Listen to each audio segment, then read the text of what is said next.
Italian girl. Eugene! What? How many times have I told you not to leave your things around the house? 109. What? You told me yesterday. I told you 109 times not to leave the things around the house. Don't be fresh to your mother, Jean. Was I fresh? I swear to God, that's what she told me yesterday. One day I'm going to put all this down in a book or a play. I'm going to be a writer like Ring Lardner or somebody. That's if things don't work out first with the Yankees. Or the Cubs. Or the Red Sox. Or maybe possibly the Tigers. If I get down to the St. Louis Browns, I'll definitely be a writer. Mom, can I have a glass of lemonade? It'll spoil your dinner, darling. A small glass couldn't hurt her. All right, in a minute, Angel. I'll get it. I'm in the kitchen anyway. She'd better have a bad heart or I'm going to kill her one day. Listen, I hope you don't repeat this to anybody. What I'm telling you are my private memoirs. It's called The Unbelievable, Fantastic, and Completely Private Thoughts of I, Eugene Morris Jerome, in the 15th year of his life, in the year 1937, in the community of Brighton Beach, borough of Brooklyn, Kings County, city of New York, Empire State of the American nation. A roller skate on my kitchen floor. Do you want me dead? Is that what you want? I didn't leave it there. No, then who, Lori? Your Aunt Blair? Did you ever see them on skates? Take this upstairs. Come here. Don't hit my skull. I have a concussion. What would you tell your father if he came home and found me dead on the kitchen floor? Well, I'd say, don't go in the kitchen, Pop. Get upstairs and don't come down with dirty hands. You see why I write all this stuff down? In case I grow up all twisted and warped, the world will know why. He's a boy. He's young. You should be glad he's healthy and active. Before the doctors knew what Laurie had, she was the same way. Never. Girls are different. When you and I were girls, we kept the house spotless. It was Ben and Ezra who drove Mama crazy. I've always been like that. I have to have things clean, just like Mama. The day they packed up and left the house in Russia, she cleaned the place from top to bottom.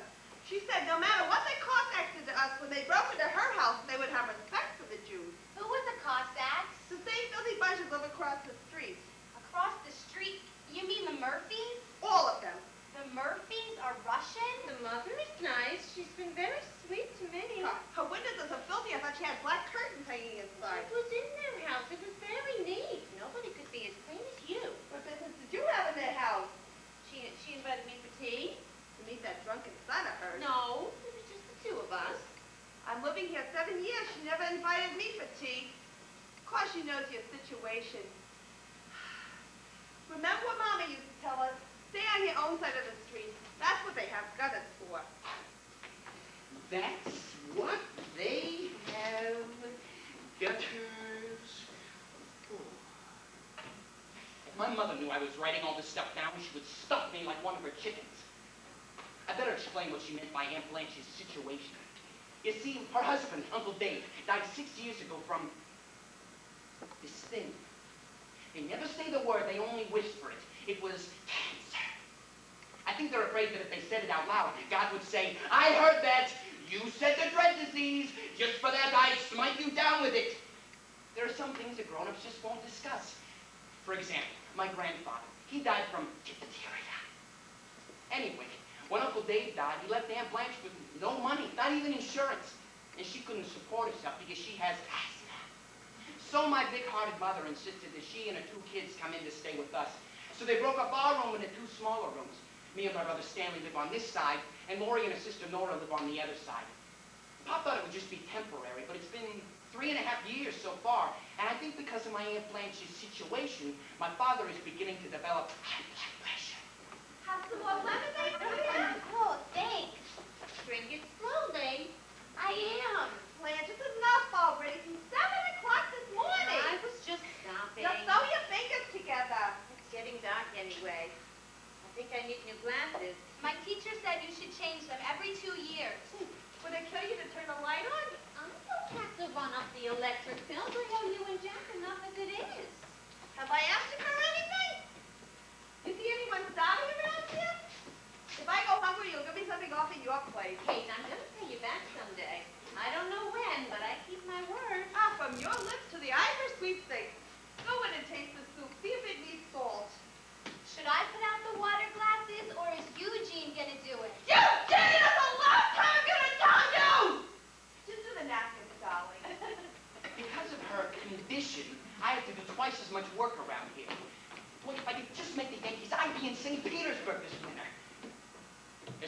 Nora isn't too bad, though. She's 16. I don't mind her much. At least she's not too bad to look at. To be absolutely honest, this is the year when I started noticing girls that weren't too bad to look at. Nora started developing 8.5 months ago.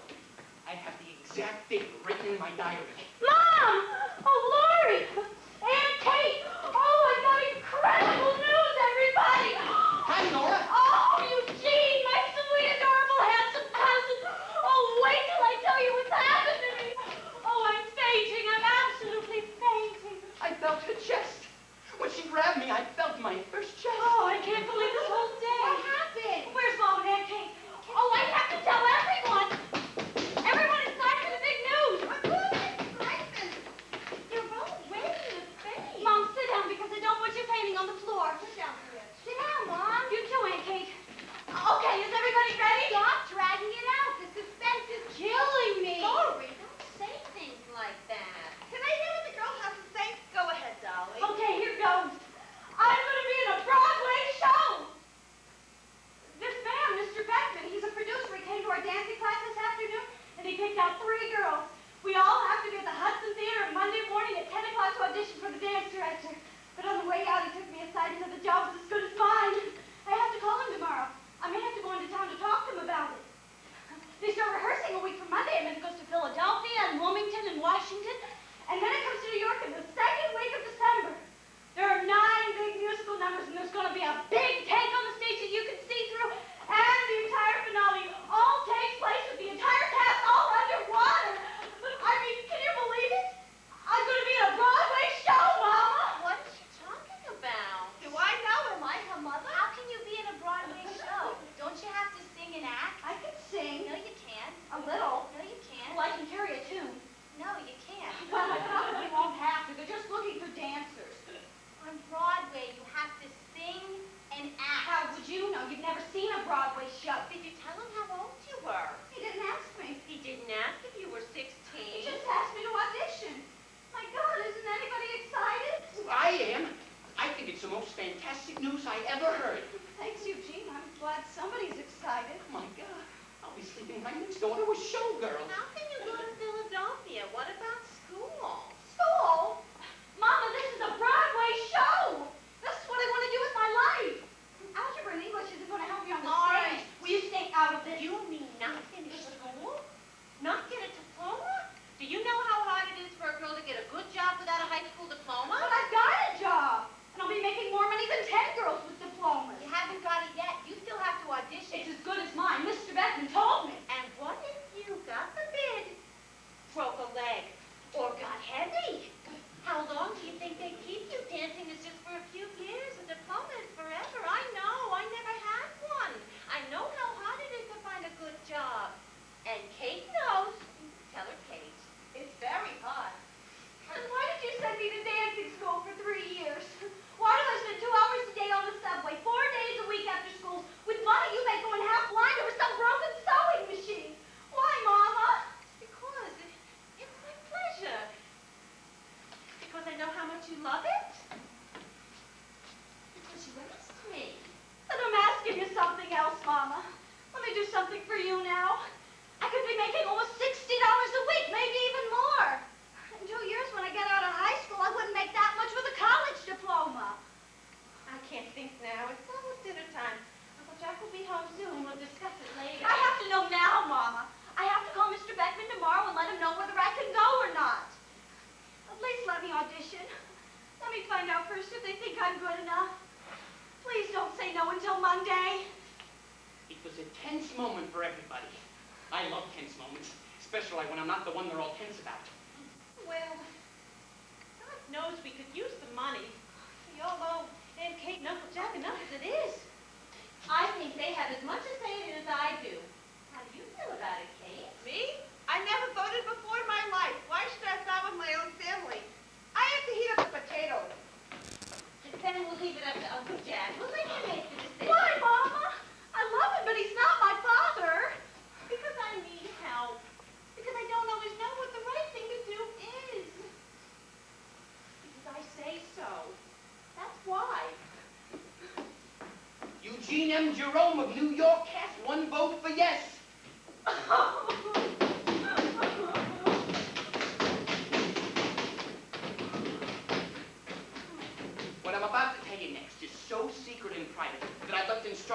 my memoirs not to be open until 30 years after my death.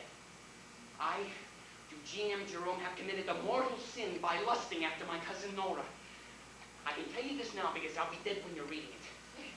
If I had my choice between either a tryout with the Yankees or actually seeing her bare breasts for 2.5 seconds,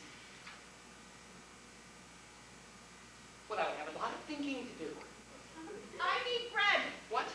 I don't have enough bread. Run across the street to Greenblatt to get a fresh rye bread. Just went to the store this morning. So you go again this afternoon. I'm always going to the store. When I grow up, that's all I'll be trained to do. Go to the store. So you don't want to go to the store? Never mind. I'll go. Don't do that. Don't make me feel guilty. I'll go. And get a quarter pound of butter. I bought a quarter pound of butter this morning. Why don't you buy half a pound at a time? So when if the house burned down this afternoon, why do I need an extra quarter pound of butter? If my mother taught logic in high school, this would be some weird country. So what are you gonna do? I don't know. Leave me alone. Well, don't just sit there watching me. It's my room as much as yours. I don't have to leave if I don't want to. Well, do you have to stare at me? Can't I have any privacy? I'm staring into space. I can help it if your body interferes. I bet you're worried. How would you feel if your entire life depended on what your Uncle Jack decided? God, I wish Daddy were alive. He would have said no. He was really strict. Not with me. I mean, he was strict, but he was fair. If he said no, he always gave you a good reason. He always talked things out. I wish I could call him somewhere now and ask him what to do. 1 3-minute call to heaven is all I ask. Well, ask Mom. She talks to him every night. Who told you that? She did. Every night before she goes to bed. She puts his picture on her pillow and talks to him. Then she pulls the blanket halfway up the picture and goes to sleep. She does not. She does too. Last year when I had the big fever, I slept in bed with the both of them. In the middle of the night, my face fell on his picture and cut my nose. She never told me that. That's weird. I can't remember him much anymore. I mean, I used to remember him real good, but now he disappears a little bit every day. Oh, God, he was so handsome. He always dressed so dapper and his shoes always shined. I always thought he should have been a movie star, like Gary Cooper, only very short. Mostly I remember his pockets. His pocket. When I was 6 or 7, he always brought me home a little surprise, like a Hershey or a top. He'd tell me to go get it in his coat pocket, so I'd run to the closet, and I'd stick my hand in his pocket.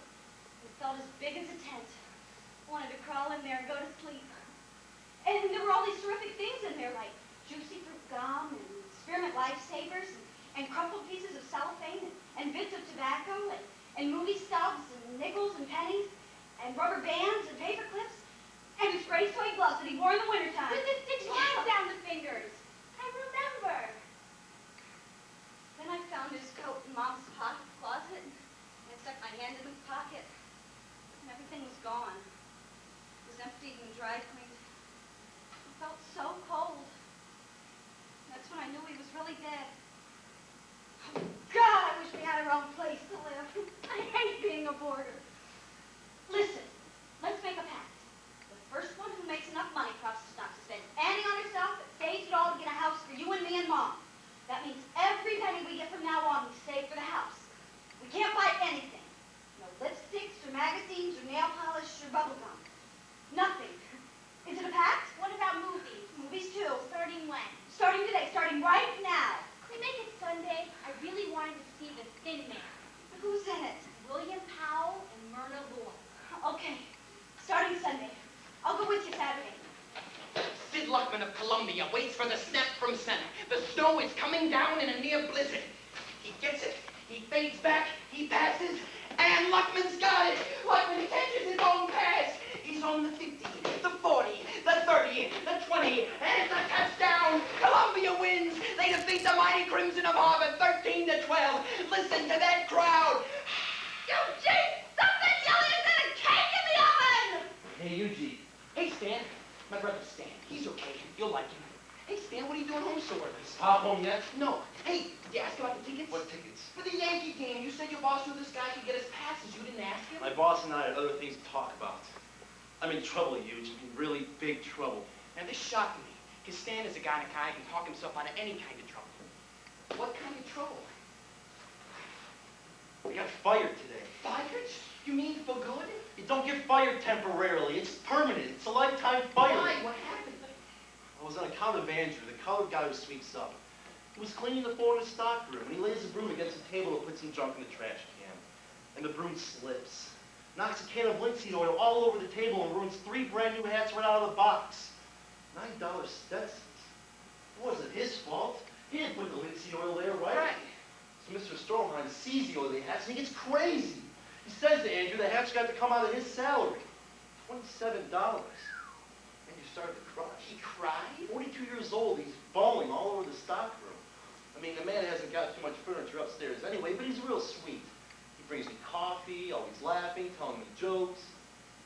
I never understand them, but I laugh anyway. Make me feel good. Yeah.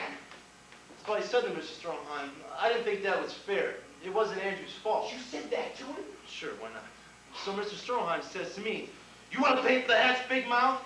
And I say, no, I don't want to pay for the hats. He says, well, mind your own business, big mouth. Holy mackerel. So Mr. Stroheim's looking at me like machine gun bullets are coming out of his eyes. And then he calmly sends Andrew over to the factory to pick up 3 new hats. Which is usually my job. So guess what Mr. Stroheim tells me to do? What? He tells me to sweep up. He says, for this week, I'm the cleaning man. I can't believe it. Everybody in the store is watching me now, waiting to see what I'm going to do. Even Andrew stopped crying and watched. I felt the dignity of everybody who worked the next door was in my hands. So I grit my teeth. And I pick up the broom, and there's this big pile of dirt right in the middle of the floor. Yeah. And I sweep it all over Mr. Stroheim's shoes. Andrew just finished shining them this morning. You want to talk about ironing? I'm dying. I'm actually You dying. can tell everybody in the store is about to bust a gut. Mrs. Mulcahy, the bookkeeper, could hardly keep her false teeth in her mouth. This is the greatest story. Andrew's eyes are hanging 5 inches out of their sockets. So Mr. Stroheim grabs me and pulls me into his back office, closes the door, and pulls down the shades. Then he gives me this whole story, how he was brought up in Germany to respect his superiors, and that if he ever did such a thing like you do, they would beat me in the cup until they carried me away dead. Perfect. You got him down And perfect. I say, yeah? Well, we're not in Germany, old buddy. You said that to him? No, it's myself. I don't want to go too far. I was wondering. Anyway, he says he's always liked me and thought I was a good boy. He's going to give me another chance. He wants a letter of apology. And that if the letter of apology isn't on his desk by 9 o'clock tomorrow morning, I can consider myself fired. I would have had a heart attack. Well, what did you say? I said I wasn't going to apologize if Andrew still had to pay for the hats. He said that was between him and Andrew, and that he expected a letter from me in the morning. I said good night, walked out of his office, picked up my hat, and went home 10 minutes early. I'm sweating. I swear to God, I'm sweating. I don't know why I did it, but I just got so angry. It just wasn't fair. I mean, if you give in when you're 18 and a half, you'll give in for the rest of your life. Don't you think? I suppose so. So what's the decision? Are you going to write the letter? No. Positively? Positively, except I'll have to discuss it with Pop first. I know we need the money, but he once told me you have to do what you think is right in this world and stand up for your principles. Yeah, but what if he says that he thinks you're wrong, that you should write the letter? He won't. He's going to leave it up to me. No, I know. but what if he says, write the letter? Well, that's something we won't know until after dinner, will we? All in all, it was shaping up to be one heck of a dinner. I'll say this, though. I always had this two-way thing about my brother Stan. Either I worshiped the ground he walked on, or I hated him so much I wanted to kill him. I guess you know how I feel about him today. All day things to bring home, Fred. Give Aunt Blanche the letter. She's waiting I for was me. home a half hour ago. I was talking to Stan. Hey, I got a letter from Rosalind Weiner. Remember her? They moved to Manhattan and live up on Central Park West. Why not? Her father's a gangster, her mother is worse. I don't get a kiss hello? Nope. I was going to save them up and give you a giant one for Christmas. We don't have Christmas. I'll take it now, honey. Mwah. A hug, too? When do I ever get a hug from you? You must have done something wrong. You're too smart for me, Mom. I robbed the barber shop today. That's why you look so tired. You don't get enough rest running around all night with your 200 girlfriends. 130. That's all I have, 130. How do you get any work done? I get it done. And your boss didn't say anything to you? About being tired? About being tired? No, he doesn't. Did you ask him about Thursday? What? You can ask him about getting paid this Thursday so we can pay Green Glass on Friday. Saturday's a holiday. No, I forgot. I'll ask him tomorrow. If it's a problem, don't ask him. Green Black can wait. Your boss is more important. That's not true, Mom. My boss isn't any more important than Mr. Green Black. Oh, God. As if things weren't bad enough, and now this. The ultimate tragedy. Liver and cabbage for dinner. A Jewish medieval torture. My friend, Marty Gregorio, an A student in science, told me that cooked cabbage can be smelled farther than sound, traveling for 7 minutes. If these memoirs are never finished, you'll know it's because I gagged to death one night in the middle of dinner. You're all witnesses. I was sitting here, right? And I'll get blamed for that anyway. I'm all right. Just let me sit a minute. Didn't I tell you to get out of that hot kitchen? I can't breathe, man. I don't have asthma. Nora, Molly, come help your mother. I'm sick about the plates. Don't worry about the plates. I'll replace the plates. Place I can always get. I only have one. What happened? I'm all right. Don't run, Lori. It's another asthma attack. The second this week. Nora, maybe better than the doctor. I don't need doctors to... This is no climate for you near the beach. What you need is someplace dry. Like Arizona, Mama. Should I get the doctor? No. No doctors. It's better. It's going away. I can still hear the whistle. Will you shut up? Nora, go help your Aunt Kate with the kitchen. I broke a good plate. Never mind. Eugene will do it. Run up and get your mother's medicine. Lori, you sit quiet and watch your mother. You look pale as a ghost. Eugene! Come in here and help me! Hello, Mrs. Kresge. How are you? In a minute, Ma. Bob's home. I'd now like to introduce to you my father, a real hard worker. He was born at the age of 42. Hey, Pop, how you doing, Pop? How am I doing? Here, let me get these boxes for you. Oh, they're too heavy. You'll hurt No, I yourself. can get it easy. Just gotta get a good grip. I want to sit a few minutes. You okay, Pop? I'm resting, that's all. Give me a glass of cold water. Okay, I'll be out for the other box in a minute, Pop. I don't know how he does it. King Kong couldn't lift these. You want to know what's in here? Noisemakers and party favors. Pop sells them to hotels and nightclubs after he gets through every day with his regular work, which is cutting material for ladies' raincoats. You do your homework today. Not all of it. Mom sent me to the store 15 times. Hey, Amos and Andy's on tonight. You do your homework, then we'll discuss Amos and Ann. Here's your medicine, Mom. Lori, go get some water. Lori shouldn't be running. Oh, I'll get it, Nora. Are you sure you don't mind? Oh, no trouble at all. 2.5 seconds. That's all I ask. When are you going to talk to Uncle Jack, Mom? When I speak to him, that's when I'll speak to him. Tonight? I have to know tonight. I'll see. If he's not too tired, I'll talk to him tonight. Jack's home. We'll leave in 10 minutes. Nora, darling, go get Stanley. How's your mother, Lori? Much better. The whistling stopped. What's wrong? Eugene said you were holding your chest.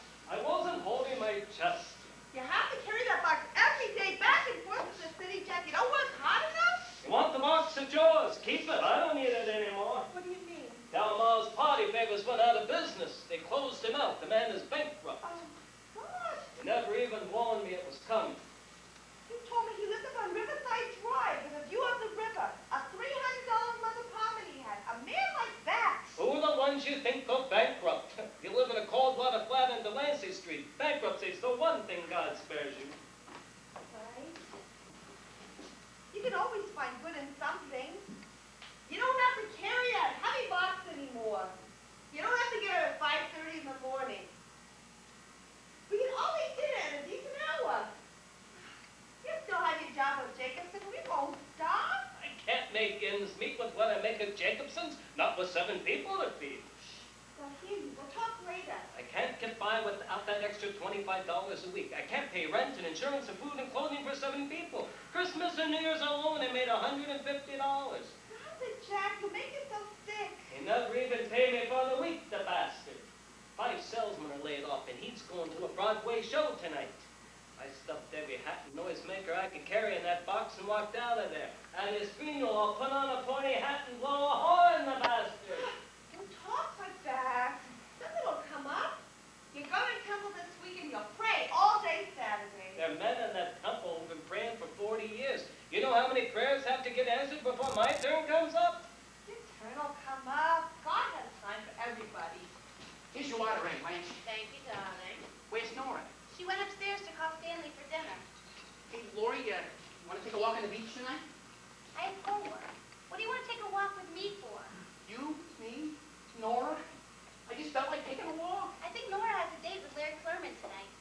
Larry Clerman? She likes Larry Clerman? I don't know. Ask her yourself. Larry Clerman is my father's age. He's 20. good looking? I don't think anybody's good looking. Larry Clerman doesn't even have a chin. His tie comes all the way up to his teeth. Eugene, where's your father's water? I'm coming. Well, I have Larry Clerman to contend with. Here's your water, Pop. I put ice in it. Don't drink so fast. Hey, Pop, do you have time to look at my sneakers? What does he want to look at your sneakers for? They've got no soles. They're hanging on by a tiny piece of rubber. When I go out for a fly ball, I gotta clench my toes. I bought you new sneakers last month. Last year, Pa, not last month. I can only wear them 2 hours a day because my toes can't grow in them. This is no time to talk to your father about sneakers. He's got enough on his mind. Go turn the light down on the liver. We'll talk about this tonight. We'll eat a nice dinner, relax, and when everyone's asleep, we'll discuss it calmly. I don't like it when you get upset. Come, dear. I'm feeling better. Help you with dinner. You think she'll ever get married? Blanche? She's not unattractive. I see men look at her on the beach. What does she want to waste her life in this house for? She's raising 2 children. Why doesn't she ever go out? If she wants to meet people, I know plenty of single men. Blanche is not the type to get married. She was married once, wasn't she? Those are the type that get married. Dave was different. She's not interested in other men. What about that Murphy fellow across the street? He's plenty interested, believe me. The drunk, the man can't find his way to the house at night. He lived in the doorway once in the rain. He was there when they went out to get some milk. He's got a good paying job. Lives alone with his mother. So he takes a drink on a Saturday night. Maybe what he needs is a good woman. Let him, not my business. Let him find someone laying in the next doorway. I don't want to discuss this anymore. Good. Are you busy? I wanted to talk to you. That's funny, because I wanted to talk to you. About what? I need a favor real bad. You're the only one who can help. What is it? Well, when Pop comes home tired, he doesn't pay too much attention to me and Eugene. He's different with you. He's always interested in what you have to say. Really? Oh, I hope so. Oh, sure. You never noticed that? Not really. What's the favor? This may sound dumb, but at dinner, do you think you can steer the conversation in a certain direction? What direction? About how much you admire people who stand up to the principles. What people? Any people. Principles is the important word here. If you can work it in 3 or 4 times, I'd be very grateful. 3 or 4 times? It'll be easy. Now, I'll mention somebody like Abraham Lincoln, and you look up and say, now there's a man who really stood up for his principles. Oh, I have my own things to bring up at dinner. I don't want to get into a discussion about Abraham Lincoln. Not his whole life, just his principles. Why would I do such a stupid thing? Because as of tomorrow, I'm unemployed. Unless somebody besides me mentions sticking up for your principles. Well, what happened? Did you get fired? I will be unless I write Kaiser Wilhelm a letter of apology. It's really up to my old man. I've decided to do whatever he tells me. When are you going to ask him? Tonight, right after dinner. Tonight? Does it have to be tonight? That's the deadline. Mr. Stroheim wants my answer for me in the morning. Why? Couldn't you ask your father in the morning? He gets up at 5:30. My mother has to line up his shoes at night because he can't make decisions at 5:30. What's wrong, Mom?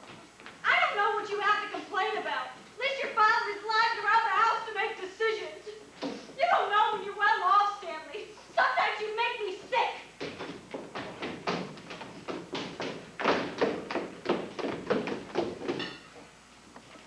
Chapter 7, the infamous dinner. It all started out like a murder mystery in Blenheim Castle. No one said a word, but everyone looked suspicious. It was so quiet you could hear Laurie's soup going down her esophagus. Everyone had one eye on their plate and the other eye on Pop, except me. I sat opposite Nora. I kept dropping my napkin a lot, so I could bend down and get a good look at those virginal, creamy white legs. She was really deep in thought because she left herself unguarded several times, and I got to see halfway up her thighs that led to the golden palace of the Himalayas. Eugene, keep your napkin in your lap and stop your daydreaming. Stanley knew what I was doing because he's the one who taught me. But he had his own problems to deal with like everybody else. You could hear the clock ticking in the kitchen. The tension in the air was so thick, you could have cut it with a knife.